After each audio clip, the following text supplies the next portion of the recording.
Assalamualaikum warahmatullahi wabarakatuh.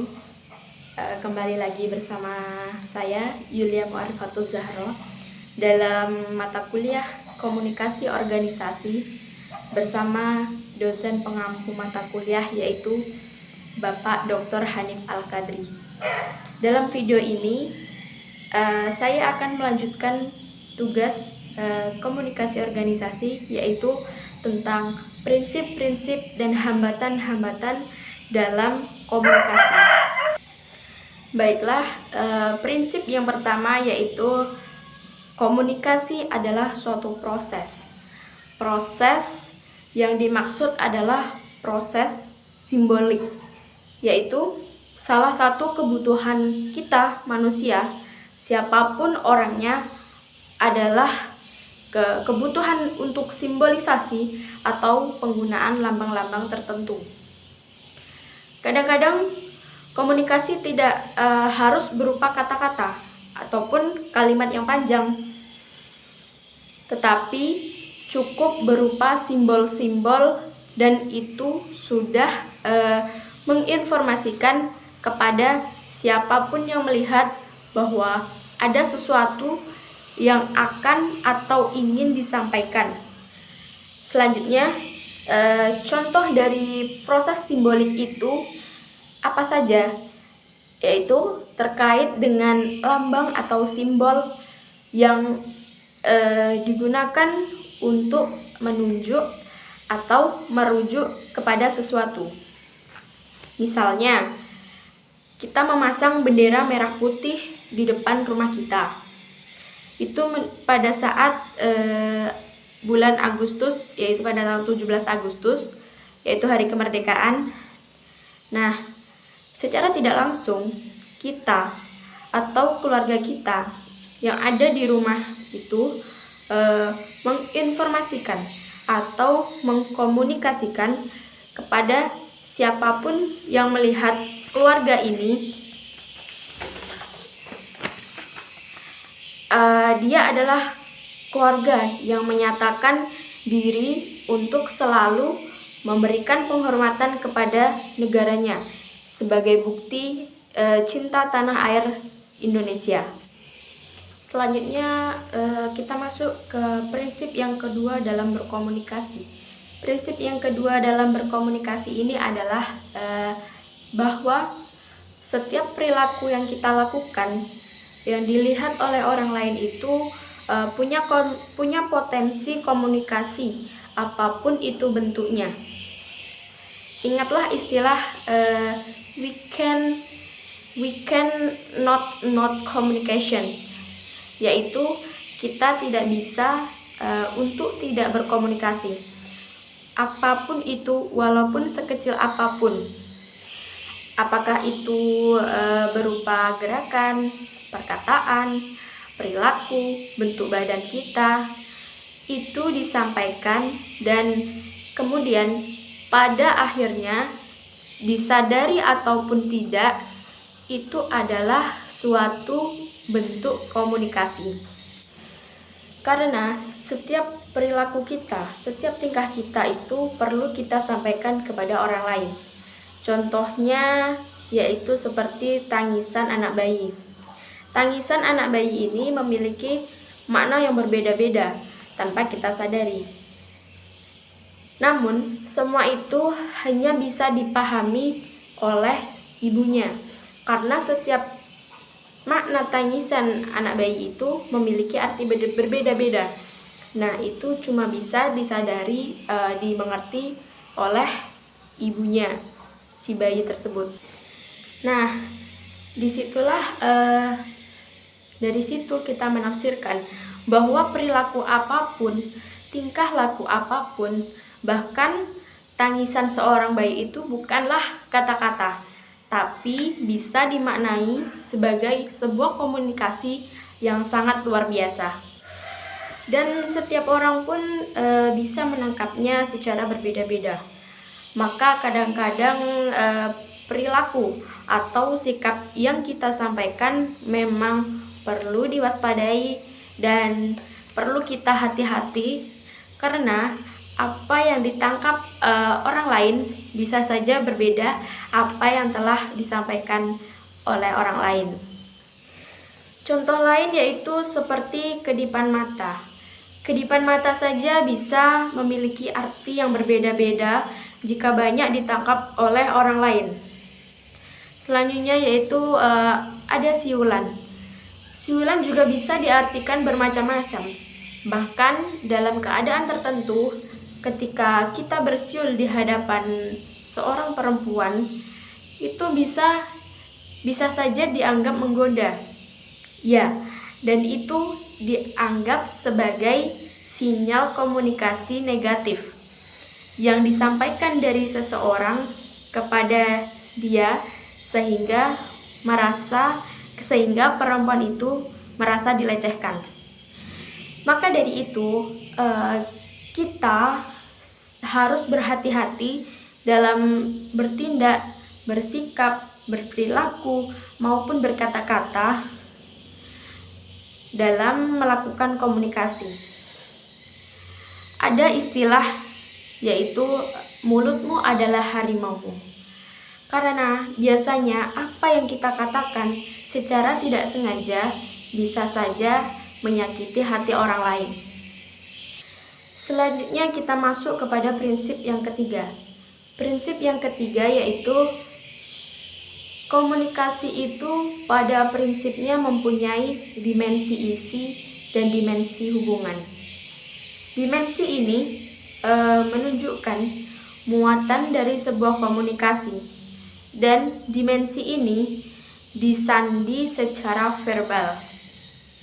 Sedangkan dimensi hubungan disandikan dengan komunikasi nonverbal. Cenderungnya begitu, meski tidak selamanya seperti itu. Dimensi isi yaitu menunjukkan muatan atau isi dari komunikasi. Artinya, apa yang dikatakan, sedangkan apa yang kita ucapkan dan apa yang kita sampaikan kepada orang lain itu adalah merupakan isi dari sebuah komunikasi. Nah, isinya ini adalah yang disebut sebagai dimensi isi dalam berkomunikasi. Sedangkan dimensi hubungan yaitu menunjukkan bagaimana cara kita mengatakan sesuatu itu ternyata mengindikasikan hubungan secara emosional seseorang dengan orang lain. Hubungan emosional seseorang dengan orang lain ini akan berbeda ketika seseorang menyampaikan informasi ke si A, contohnya ketika berhadapan dengan si B, maka itu tidak akan sama ketika seseorang itu menyampaikan kepada orang lain yang ternyata hubungan emosionalnya yaitu jauh lebih dekat. Makanya dimensi hubungan ini menunjukkan bagaimana cara mengatakan dari komunikasi yang disampaikan dan juga mengisyaratkan bagaimana hubungan para komunikasi itu dan bagaimana pesan itu ditafsirkan oleh lawan bicara atau si komunikan. Kemudian ada prinsip yang lain, yaitu menyebutkan bahwa komunikasi itu melibatkan prediksi, yaitu prediksi peserta komunikasi, baik itu dari komunikator ataupun dari si komunikan. Contohnya, ketika kita akan berbicara kepada orang tua, teman sebaya ataupun anak-anak, pasti ada nuansa prediksi langsung yang ada di pikiran kita bahwa cara menyampaikannya itu bagaimana, bagaimana supaya terkesan sopan dan hormat ketika kita menyampaikan suatu informasi itu kepada orang tua. Maka disitulah akan terjadi perbedaan ketika kita berbicara dengan teman sejawat. Nah, apabila kita berbicara dengan orang tua, maka dalam pikiran kita ini akan terlintas dan prediksi itu akan muncul dalam pikiran kita. bagaimana etika kita ketika akan berbicara dengan orang tua. Kita harus sopan, kita harus hormat. Nah, disitulah muncul prediksi dalam pikiran kita. Prinsip yang berikutnya adalah bahwa dalam komunikasi itu terdapat fleksibilitas dan efektivitas. Fleksibilitas dan efektivitas ini sangat ditentukan oleh kemiripan latar belakang sosial, budaya, pendidikan, agama, ras, dan lain sebagainya. Dan semakin miripnya latar belakang sosial, budaya, pendidikan, agama, ras ini, maka akan membuat sebuah komunikasi itu lebih efektif, karena antara satu dengan yang lain akan saling berhubungan. Selanjutnya, komunikasi itu bersifat non-sequential.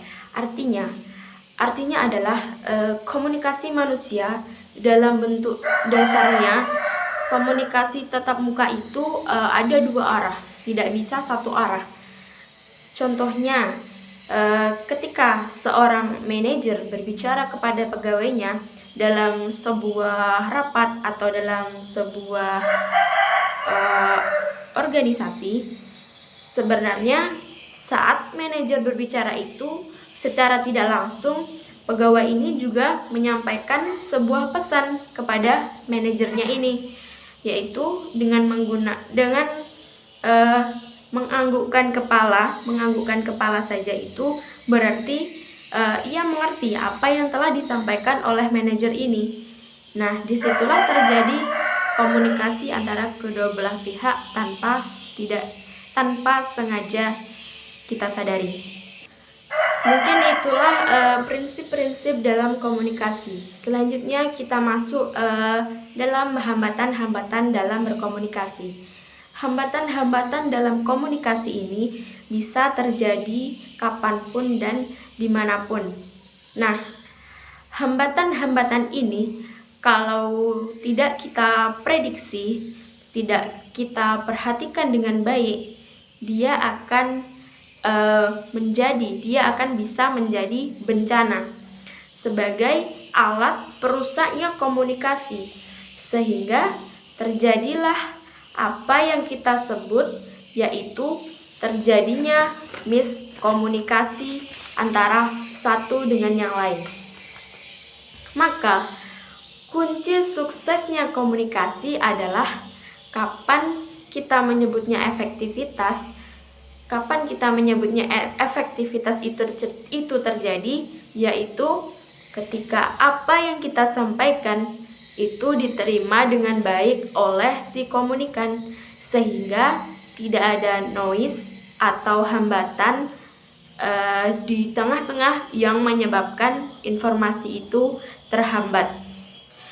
Selanjutnya, hambatan yang lain yang mungkin terjadi dalam proses komunikasi adalah ketika kita gagal dalam menangkap maksud dari informasi yang disampaikan oleh komunikator.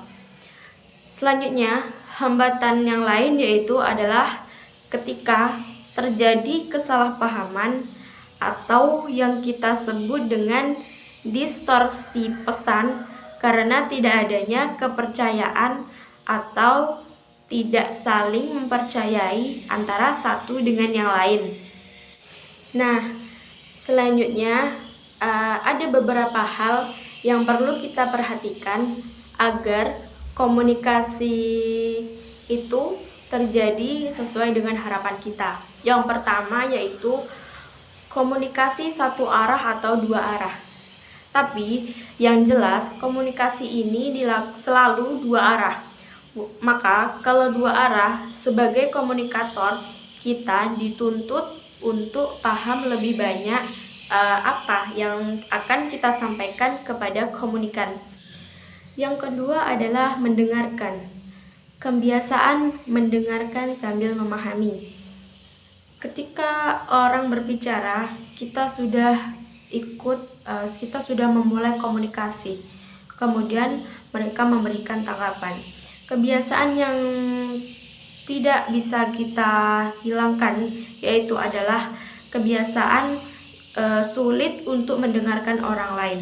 Maka dari itu, kita sebagai pendengar, maka kita seharusnya lebih memperhatikan orang yang sedang berbicara, sehingga kita dapat mendengarkan informasi itu secara baik. Yang ketiga yaitu persepsi yang selektif dalam mendengarkan dan menanggapi sesuatu. Yang keempat yaitu memahami sudut pandang orang lain dalam komunikasi ini harus kita lakukan, karena agar terjadi komunikasi yang baik antara si komunikator dengan komunikan. Baiklah, itulah penjelasan dari saya tentang prinsip-prinsip dan hambatan-hambatan dalam komunikasi. Jika ada kesalahan ataupun salah kata, saya mohon maaf. Sekian, terima kasih. Assalamualaikum warahmatullahi wabarakatuh.